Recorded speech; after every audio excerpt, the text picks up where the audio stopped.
প্রায় 5 বছর পর জুমার খুতবা দিয়েছেন ইরানের সর্বোচ্চ নেতা আয়াতুল্লাহ আল খামেনি। শুক্রবার খুতবার পাশাপাশি জুমার নামাজের ইমামতিও করেছেন তিনি। খুতবায় চলমান মধ্যপ্রাচ্য সংকট নিয়ে কথা বলেছেন খামেনি।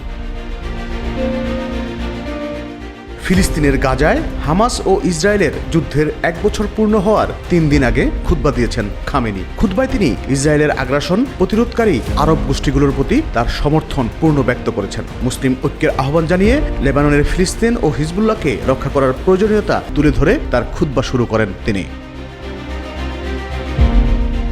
খামেনি বলেন, আফগানিস্তান থেকে ইয়েমেন, ইরান থেকে গাজা ও লেবানন সহ সমস্ত ইসলামী দেশকে শক্ত প্রতিরোধ গড়ে তুলতে হবে। সবার প্রতি এই আহ্বান জানিয়ে আমি আমার বক্তব্য শুরু করতে চাই। খামেনি প্রথমে ফার্সি ভাষায় খুতবা শুরু করেন, পরে আরবি ভাষায়ও খুতবা দিয়েছেন তিনি।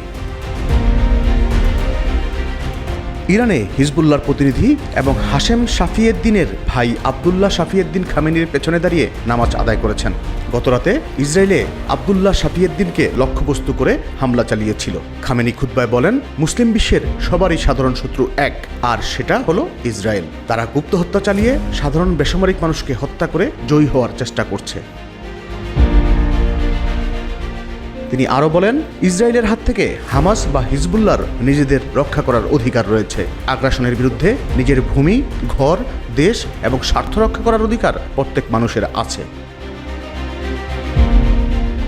ফিলিস্তিনের জনগণ নিজেদের অধিকার রক্ষায় বৈধতা আছে জানিয়ে খামেনি বলেন, কোনো আন্তর্জাতিক সংস্থা ফিলিস্তিনিদের ভূমি এবং অধিকার রক্ষায় আপত্তি করার ক্ষমতা নাই। একই সাথে হিজবুল্লাহ ফিলিস্তিনিদের সমর্থন ও রক্ষা করার জন্য এগিয়ে এসেছে বলে কেউ তাদের সমালোচনাও করতে পারে না।